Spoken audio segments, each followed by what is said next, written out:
नमस्कार किसान भाइयों, आज की वीडियो में हम बात करने वाले हैं G2 लहसुन और देसी लहसुन, चाहे कोई सी भी लहसुन हो, उसमें 90 दिनों की अवस्था में कौन सा खाद डालें और कौन सा स्प्रे करें ताकि हमें अच्छे से अच्छा, बढ़िया से बढ़िया उत्पादन प्राप्त हो। किसान भाइयों, लहसुन में समय अवधि को देखते हुए हमें स्प्रे और खाद डालना चाहिए। तो किसान भाइयों, सबसे पहले हम यहाँ पर आपको स्पष्ट कर देते हैं कि इस समय हमें यूरिया का प्रयोग नहीं करना है। 90 दिन की अवस्था आने पर किसान भाइयों कंद बनने वाली स्टेज शुरू हो जाती है। यदि किसान भाइयों हमारी फसल 90 दिन की अवस्था पर भी भरपूर तरीके से ग्रोथ पर नहीं है, तो हमें किसान भाइयों इस समय 05234 का उपयोग करना चाहिए। किसान भाइयों, यदि 70 दिन की अवस्था आ गई है और हमारी फसल बढ़िया ग्रोथ पर नहीं है, तो एक बार आप 05234 का स्प्रे कर दें और उसके बाद में किसान भाइयों 0050 का स्प्रे आप कर सकते हैं। किसान भाइयों, इस समय हमें कैल्शियम नाइट्रेट का उपयोग भी करना पड़ेगा। यदि हमने पहले कैल्शियम नाइट्रेट नहीं दिया है तो उस समय हम कैल्शियम नाइट्रेट का उपयोग करें ताकि हमारे तने, ये जो तने हैं ये मजबूत रहे और इनमें फटने की समस्या नहीं आए और समय से पहले यह तने गिरे नहीं।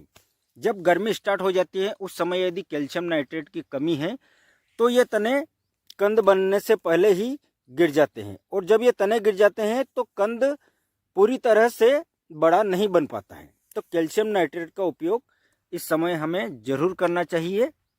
यदि 60 दिन की अवस्था है तो आप बायोविटो का प्रयोग भी कर लें। उसमें भी जिंक वगैरह बहुत सारे तत्व होते हैं जिससे भी हमारी फसल अच्छी ग्रोथ पर हो जाए। और 90 दिन की स्थिति यदि पार कर चुकी है और हमने 05234 का स्प्रे भी कर दिया है तो आप डायरेक्ट 0050 का स्प्रे इसमें करें ताकि पत्तियों के द्वारा जो पोटास रहता है वो कंद तक जाए और कंद बड़ा बने। किसान भाइयों, इस समय हमें ध्यान यह रखना पड़ेगा कि थ्रिप्स इसमें नहीं होने चाहिए। यदि थ्रिप्स की समस्या इसमें है तब भी कंद भरपूर तरीके से बड़ा नहीं बन पाएगा।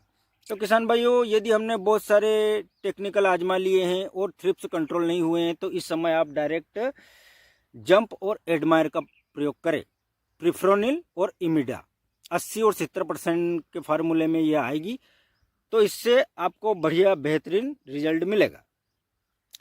अब किसान भाइयों बात करें कि हम जमीन में क्या दें, तो जमीन में किसान भाइयों 3 किलो प्रति बीघा के हिसाब से आप 0050 डाल सकते हैं। यदि आपने शुरुआती अवस्था में पोटास का प्रयोग नहीं किया है तो फिर इस स्टेज पे जरूर ही आप 05234 का उपयोग तो पहले कर दें और उसके बाद में 0050 का स्प्रे करें और 3 किलो प्रति बीघा के हिसाब से जमीन में 0050 डालें।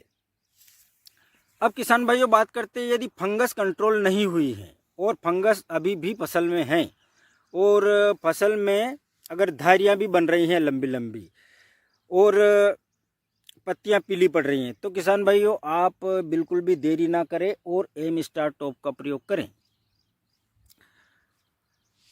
किसान भाइयों, ये G2 लहसुन है और G2 लहसुन में मैंने एक वीडियो बनाया था कि छोटी कलियां जो निकलती हैं, बहुत सारे किसान भाई बोलते हैं कि छोटी कलियों से कंद छोटे बनते हैं, लेकिन किसान भाइयों यदि उन कलियों को एक तरफ चोपा जाए, यानी कि बड़ी बड़ी कलियां एक तरफ और छोटी छोटी कलियां एक तरफ, अगर इस प्रकार से हम खेती करते हैं तो हमारी छोटी कलियां भी वेस्ट नहीं होगी और हमारी फसल की ग्रोथ भी अच्छी होगी, ताकि सभी छोटे छोटे पौधे एक तरफ रहेंगे तो वो ग्रोथ करने में उन्हें आसानी रहेगी। अब ये देखिए आप, ये छोटी कलियां ही हमने लगाई थी, जो छोटे कंद निकलते हैं उनमें से कलियां निकाल के हमने लगाई थी और आज इस प्रकार की ग्रोथ पर हैं। ये तने भी बनने लगे हैं किसान भाइयों, देख सकते हैं आप ये। लेकिन किसान भाइयों बड़े कंद की बात अलग ही रहती है। ये हम उस अवस्था में करें जब हमारे पास अगर बड़ी लहसुन नहीं रही और हमारा खेत खाली है तो और छोटी कलियां हैं, तो छोटी कलियों को एक तरफ निकाल कर एक तरफ लगाएं और यदि हमने उसमें अच्छे खाद वगैरह और पोषक तत्वों की पूर्ति रखी तो वो लहसुन भी बहुत ही बढ़िया रिजल्ट देगी।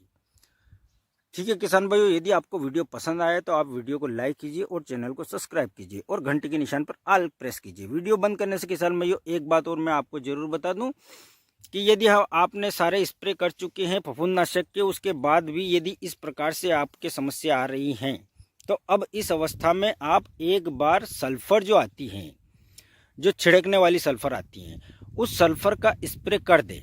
क्योंकि किसान भाइयों अभी क्या होता है कि पाला पड़ता है और पाला पड़ने से जो ओस यहाँ पर जमती हैं और ओस जमने के कारण ये इस प्रकार से पत्तियाँ सूखने लगती हैं। तो आप सल्फर डाल दें, क्योंकि सल्फर का बहुत ही बढ़िया बेस्ट रिजल्ट होता है।